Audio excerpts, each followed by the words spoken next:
Ja som si pre istotu pustil aj stopky, aby som bol presný, lebo keď začnem rečniť, už neskončím, už sa poznám. A to, o čom sa dneska budeme baviť, začnem tak troška bulvárne. 605 000 eur. 605 000 eur je suma, ktorá nám otiekla dole žlabom, dole kanálmi za rok 2024. Je to suma, ktoré naše mesto musí platiť slovenským, alebo teda stredoslovenskej vodárenskej spoločnosti za to, že vonku prší. Celý čas, v zastupiteľstve kolegovia to potvrdia, nepočúvame nič iné iba o tom, že nie sú peniaze a doslova vždy, keď začne pršať, tak si spomente, rozmeníme to na drobné, každú jednu minútu vyhodíte von oknom 1 euro aj 15 centov. Prečo hovorím, že každú jednu minútu my všetci? Lebo je to z našich daní. Sú to naše peniaze, ktoré by mohli byť zodpovedne použité úplne na niečo iné, ako na to, že doslova do písmena odtečú dole kanálu. Pre tých, ktorí ešte ma nepoznajú, volám sa Matúš Moritoris, som poslanec mestského zastupiteľstva, takisto spolupredseda občianskeho združenia Moderná Bystrica, ktoré má úplne jednoduchý cieľ preniesť naše mesto z 20. do 21. storočia a takisto ešte veľký Štefánikovec, takže keďže vidím aj Dušana Čupku, nášho člena, takže ešte aj predseda miestneho klubu Milana Rastislava Štefánika. Ospravedlňujem sa za trasenie ruky, ale mám trému, nebudete mi veriť. Prejdem rovno k téme, aby sme nestrácali čas. Dneska sa budeme baviť z môjho pohľadu možno jednoduché veci, ktorá sa volá príprava dokumentu nakladania s dažďovou a povrchovou vodou v meste. Tento dokument sme iniciovali ako Komisia životného prostredia v roku 2024, kedy sme jednohlasne prijali uznesenie a odporúčanie s cieľom zaktualizovať hydrogeologické podklady pre územný plán za účelom spracovania a navrhnutia plánu nakladania s dažďovou a povrchovou vodou v meste ako ochrany pred suchom, ale aj vytápaním mesta. Strašne zložité, ja viem. V celku chceli sme urobiť jednu jednoduchú vec, manuál pre nakladanie s dažďovou vodou. Manuál mal byť takým nadviazaním na to, čo už spomínal Tomáš, lebo v 2016 som ešte aj predložil také niečo ako že vytvorenie design manuálu verejných priestranstiev a peších komunikácií, na ktorý mali nadväzovať ďalšie čiastkové veci, medzi inými aj to, ako nakladať práve s tou vodou, ako sa správať k zelení, ako jednoducho kultivovať ten verejný priestor, aby bol veľmi zaujímavý. Takže ja sa budem v mnohom prelínať aj s tým, čo už povedal Tomáš. Troška vás unudím možno niektorými faktami, ale obrázky potom má na starosti už Adam, takže toho tam pridá viacej. Fakt to vybruje ináč, keď to zle stlačíte. Takže, aký je momentálny stav? V súčasnosti napriek uzneseniu komisie sa podobný manuál ani plán nespracúva. Mesto koná ad hoc.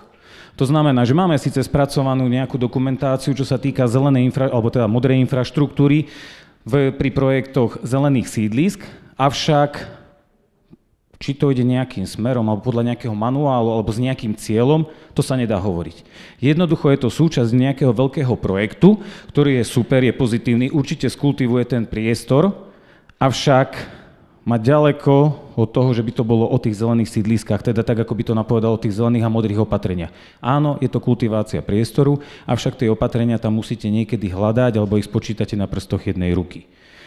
To, čo nás ako najviac trápi, keď to prenesiem už do tej finančnej roviny a naskôr to nechávam v tej bulvárnej rovine, je možno aj tých 600 000 eur.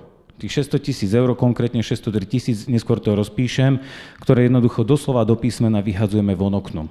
Aby som nehovoril len tak do luftu, toto sú čísla za minulý rok. Objekty správy oddelenia evidencia a správy majetku mesta, položka zrážková voda 24 918 a nejaké drobné, materské školy v zriaďovateľskej pôsobnosti nášho mesta, konkrétne je to 23 927. Základné škole zriaďovateľskej pôsobnosti, tam je to bohužiaľ len odhad, je to cca 70 000. Za bývalú budovu základnej školy Tatranská to vám viem povedať, lebo tam máme jedno občianske združenie, je to skoro 9 000 eur ročne. Za základnú školu Pieninská je to okolo 6 000 eur ročne. Sú to peniaze, ktoré by jednoducho tieto inštitúcie vedeli využiť na zlepšenie vzdelávacej činnosti, na to, aby tá budova mohla byť krajšia, aby učebne boli vybavené, aby jednoducho naše deti sa mohli vzdelávať a potom následne posúvať aj to mesto ďalej, čo by malo byť tým našim hlavným cieľom. Odovzdať vedomosť a posunúť to ďalej, lebo len vzdelaný človek dokáže kultivovať svoj verejný priestor. Takže to sú také možno drobné a potom je tá záverečná pálka, oddelenie údržby miestnych komunikácií. To je tá voda, ktorá nám oteká počas dažďov, po cestách, po parkoviskách a tak ďalej. V rozpočte máme teraz sumu 485 000 eur. v minulosti bola veľmi podobná. Akurát perlička na tom všetkom je to, že ešte v rámci zmien rozpočtu sme ju navýšili o 100 000 eur. Takže ak máme teraz sumu 603 846, tak pri troche šťastia v úvodzovkách to bude 703 000, možno troška viac, možno troška menej, uvidíme, ale bajočko sa bavíme o sume 700 000 eur, ktorú keby sme dokázali vhodnými spôsobmi, o ktorý nám povie potom kolega Adam Krakovský, dokázali by sme ich ušetriť a investovať niekde inde. Mohli by sme ich použiť sprofanovanie na chodník, ale nie. Mohli by sme ich použiť napríklad na školy, na to, aby tie naše zariadenia vyzerali lepšie, na detské ihriska, na športoviská, na to, aby sme jednoducho ten priestor urobili pútavejším, alebo možno by sme ich len dali do prostej údržby, poviem to tak hlúpo, a potom by to nevyzeralo tak, ako to ukazoval Tomáš, že tam nám vyrastá burina, tam je dlažba, tam je asfalt, tam je iný druh asfaltu, tam je asfalt z 50. rokov a tam nie je nič. O tomto všetkom by mohol byť práve aj ten náš manuál. Aké sú ciele podľa vlastne programu rozvoja mesta?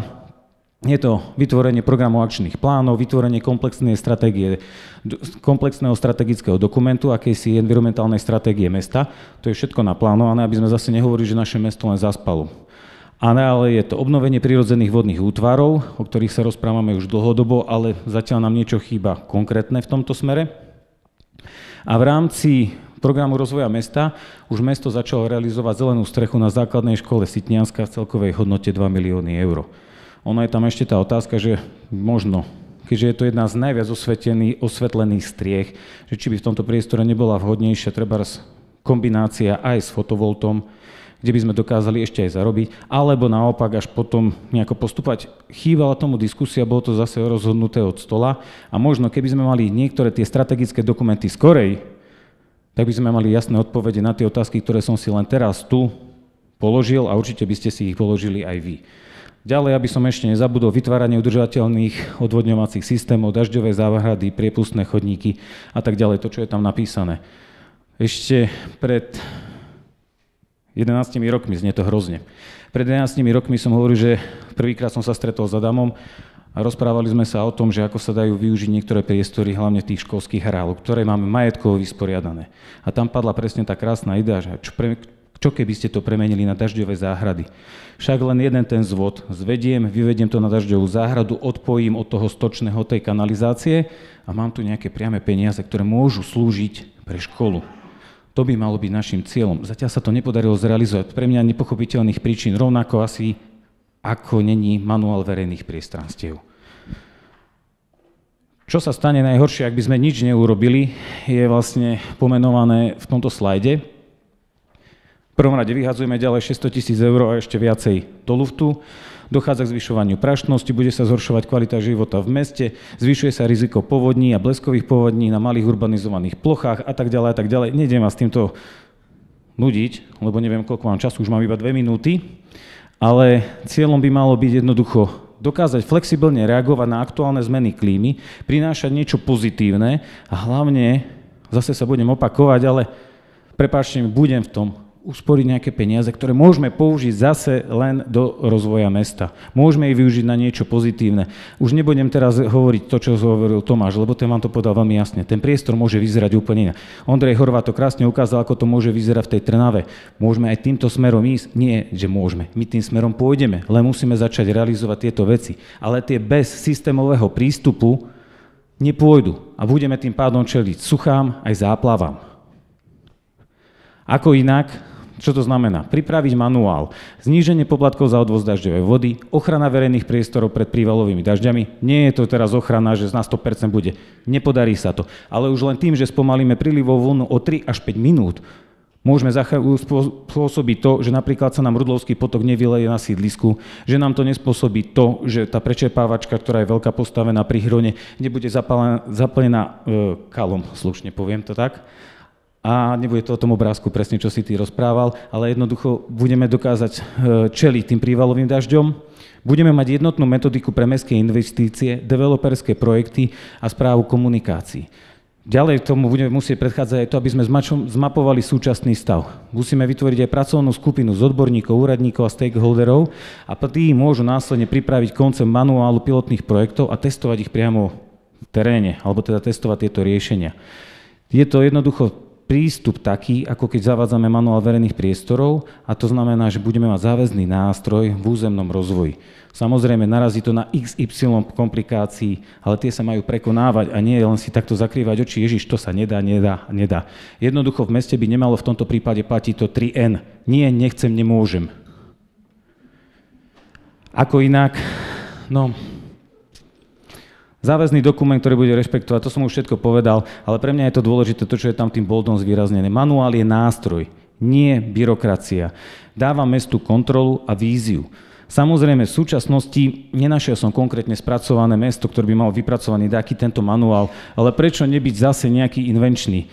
V 2016, keď som prišiel s tým, že poďme urobiť dizajn manuál verejných priestorov, pozerali na mňa a pamätám si doslova teraz ešte, čo mi povedal prednosta Mestského úradu. Avšak je to také pekné, nie? Každá ulica je iná, aspoň sa nikto nezmýli, že si v Lazovnej, že si v Kapitulskej, že si na námestí. To je super. Ja neviem, je to super podľa vás? Kľudne môžete povedať, veď sa nehambite, Takže skúsme byť invenční, skúsme sa posunúť.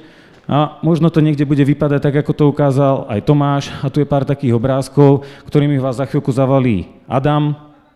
A čo tým získame? Získajú tým, alebo kto tým získa? Získajú tým obyvatelia, samotné mesto, aj tí zlí developeri, ako sa u nás často hovorí ním, ale práve oni sú tými spolutvorcami toho, ako to mesto vypadá. A získa aj správca kanalizácie.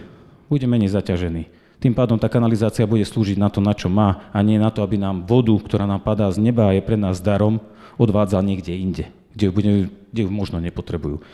Takže ešte raz ďakujem za pozornosť, budem rád aj za ďalšie otázky a odovzdám slovo Adamovi Krakovskému.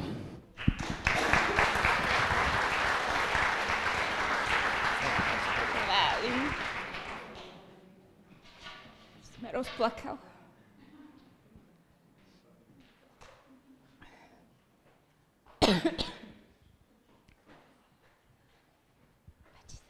Príjemný podvečer. Moje meno je Adam Krakovský a som CEO spoločnosti Ecoplanet Slovakia, ktorá sa aktívne venuje realizovaniu koreňových čistiarní odpadových vôd a vodným a vodozádržným stavbám. Zmena klímy a jej dopady. Hlavným prejavom zmeny klímy sú globálne otepľovanie, extrémne výkyvy počasia, ako aj časté vlny horúčav a intenzívnejšie suchá, prudkejšie búrky. Už sami si uvedomujeme, že už tie dažde nie sú také ako niekedy a častokrát tu máme krátku búrku, ale veľmi intenzívnu a to naše vysušené prostredie tú vodu nevie tak vsiaknúť ako niekedy a na to sú tu vodozádržné opatrenia. Pretože keď máme tej vody veľa, tak zle je, a keď máme tej vody málo, tak tiež zle je. Predstavte si, že máte nejaký pozemok, kde nemáte vodovod alebo nenavrtáte studňu, tak pre vás sa stáva ten pozemok neatraktívny, pretože bez vody není život. Čiže cieľom je zadržiavať vodu v krajine tam, kde padne, a na to sú tu rôzne vodozádržné opatrenia, ktorých cieľom je minimalizovať odtok vody z krajiny, zadržiavať ju v krajine, a tieto opatrenia zlepšujú biodiverzitu v prostredí a aj ten život je lepší tam, kde je voda, ako na suchu. My na Slovensku ešte tej vody máme naozaj veľa a veľakrát si ju aj znečisťujeme rôznymi odpadovými vodami, ale prichádza už aj tá doba, kedy tej vody bude málo a napríklad susedia v Česku si to plnohodnotne uvedomujú a tam tie vodozádržné opatrenia sú už úplne na inej úrovni a v podstate my sa od nich učíme, a snažíme sa to nejak sem aplikovať. Čiže poviem vám niečo k tým koreňovým čistiarniam. Najviac ich máme zrealizované v Banskej Štiavnici a v jej okolí. Ak ste niekedy boli v múzeum vo Svetom Antone, tak celé múzeum a jeho areál čistíme koreňovou čistiarňou, bez elektrickej energie, bez mechanických súčiastok, 10 rokov, bez problémov. Voda ide do koreňových filtrov, kde sa vyčistí a zadržiava sa v bioretenčnom jazere, kde sa odparuje. Čiže nemusí byť tá čistiareň vyzerá ako nejaká betónová nádrž alebo nejaký areál, ktorý je oplotený a nevyzerá atraktívne, ale ako vidíte na fotkách, tak toto je na vstupe do múzea vo Svetom Antone, kde je vysadenie asi 5000 rastlín, ktoré tú odpadovú vodu vyčistia a vlastne vracajú do prostredia formou odparu a podporujú aj tú biodiverzitu, pretože my znečistíme čistú vodu a častokrát ju vraciame do prostredia ešte znečistenejšiu, ako sme tú čistú k sebe dostali. Čiže je dôležité čistiť tie odpadové vody. Napríklad, ak ste boli niekedy na dovolenke na Počúvadielskom jazere, tak je tam taký areál Forest Glamping, kde je 50 chát, takých stanov, ktoré tiež ani si to neuvedomíte, ale prechádzate, keď pôjdete do toho areálu, vždy budete prechádzať popri našej koreňovej čistiarni. Tunák je napríklad hotel pre 100 ľudí. A napríklad aj malá obec na Liptove, keď vie získať z Envirofondu financie na koreňovú čistiareň pre bytový dom, tak si myslím, že to vedia obce aj tie väčšie, pretože na Slovensku máme ešte, dokážem si tvrdiť, možno 500 000 domácností, ktoré nie sú napojení na verejnú kanalizáciu. A druhá vec je, ktoré sa ani nedajú napojiť, pretože my máme tá naša krajina je častokrát členitá a nedá sa urobiť všade tá kanalizačná sieť. Ale vrátim sa k tým vodozádržným opatreniam, ktoré mám veľmi rád a ktoré vďaka Bohu dostávajú veľmi veľa dotácií aj z Európskej únie a kto je pripravený a kto má chuť, tak naozaj tieto financie vie získať a nie je to naozaj až také náročné, pretože toto je z prvej výzvy, sme realizovali vodozádržné opatrenia dažďové záhrady v meste Liptovský Mikuláš. Ak ste videli súťaž Voda spieva, tak sme boli tretí v tej súťaži, čo sa podarilo získať v samosprávach, ale poďme k číslam. V roku 2017, keď sme ten projekt písali, tak základné a materské školy, robili sme to hlavne v areáloch základných a materských školách, a druhá vec, pretože sme šli do dažďových záhrad, pretože keď vyjde nejaká výzva a vy nie ste pripravení, čo tu aj kolegovia vravia, že vždy je dobre byť pripravený a mať tú politiku dopredu, nejakú koncepciu tých návrhov, tak Mikuláš to nemala, ale išli sme do dažďových záhrad kvôli tomu, pretože je to jednoduché opatrenie, ktoré sa dá naozaj navrhnúť na každom dažďovom zvode. Samozrejme, treba poznať hydrogeologické pomery, aby vám to tam nevytekalo, ale Liptovský Mikulášik má veľmi dobré. Čiže podarilo sa im napísať projekt na dažďové záhrady. V tej dobe, keď sa to písalo, tak údaje od Liptovskej vodárenskej spoločnosti boli, že 5408 metrov kubických, to je 5,5 milióna litrov vody, odviedli do čistiarne odpadových vod. Zoberte si, že čistá voda, ktorá je dažďová, znečistíme ho v kanalizačnej sieti a zaplatili za ňu 7183 eur ročne. Hej. Teraz to už robí nejakých 10 000 eur by robilo, ale zrealizovali dažďové záhrady v objeme nejakých 110 000 eur, 95% im bolo prefinancovaných a tie školy si nechávajú tie financie na nejaký chod. Nie sú to horibilné sumy, ale zrealizovalo sa 19 dažďových záhrad za 5 rokov prevádzky, čo je už teraz, sa ten projekt ukončuje, skúšobné obdobie, na servis použili 0 eur a problémov bolo možno taký jeden, lebo v tých dažďových záhradách je to živý organizmus a vie sa vám tam vysemeniť aj nejaká burina, čiže treba to niekedy prepleť. Takže to bol jediný problém. Ďalším projektom, ktorý sme realizovali, bolo vodozádržné opatrenie v obci Liptovská Teplička. Naozaj veľakrát tie menšie obce to vedia tam medzi starostom a nejakými poslancami oveľa rýchlejšie potiahnuť tie projekty dopredu, ako kým v tých väčších mestách sa k niečomu pohneme, tak už aj výzva končí, hej, a nie sme pripravení. Čiže v tých menších obciach sa tie vodozádržné opatrenia realizujú, napríklad toto je v obci Liptovská Teplička, kde sme zase pred kultúrnym domom a v základných školách zrealizovali 100 metrov kubických v nádržiach. Táto voda sa spätne využíva na závlahu. Zrealizovali sme 1000 metrov dažďových záhrad štvorcových, suchý potok, 200 metrov zelenej steny steny a napríklad z tej prvej výzvy boli financované aj mobiliár, napríklad lavičky, koše, stojany, záhony, hej, čiže v tejto druhej výzve, čo bola, tak už to nebol mobiliár financovaný. Obec Spišských Hrhov zapojila sa do prvej výzvy, zapojila sa teraz do druhej výzvy vodozádržné opatrenia, v oboch bola úspešná. Čiže začíname realizovať za mesiac teraz druhú výzvu, čo boli úspešní. Tam už sa navrhovali rôzne vodopriepustné povrchy, kde máte pred obecným úradom napríklad... mi to popreskakovalo. Dobre, sme v obci Ľubela. Napríklad obec Ľubela u nás na Liptove zapojili sa teraz do tejto výzvy vodozádržné opatrenia, ktorá bežala minulý rok.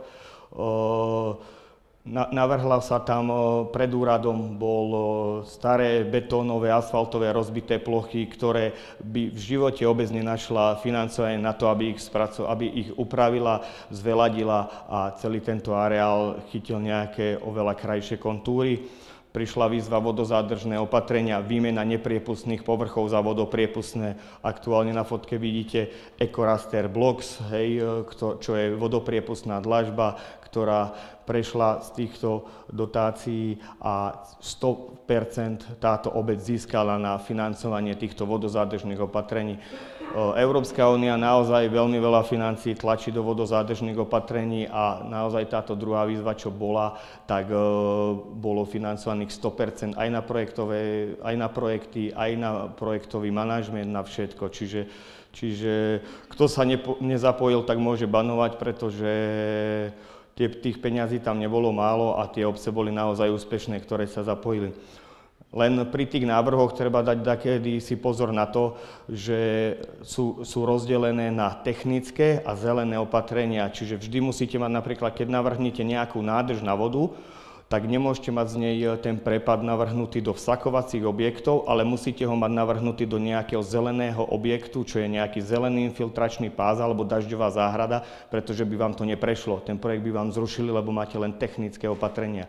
Čiže tí, čo vám to nejak navrhujú, alebo vám píšu tú žiadosť, tak by vám mali poradiť v tom, že musíte kombinovať zelené s technickými opatreniami, pretože my, čo sme sa poučili v tej výzve, takže vždy to trebalo nejak tak kombinovať.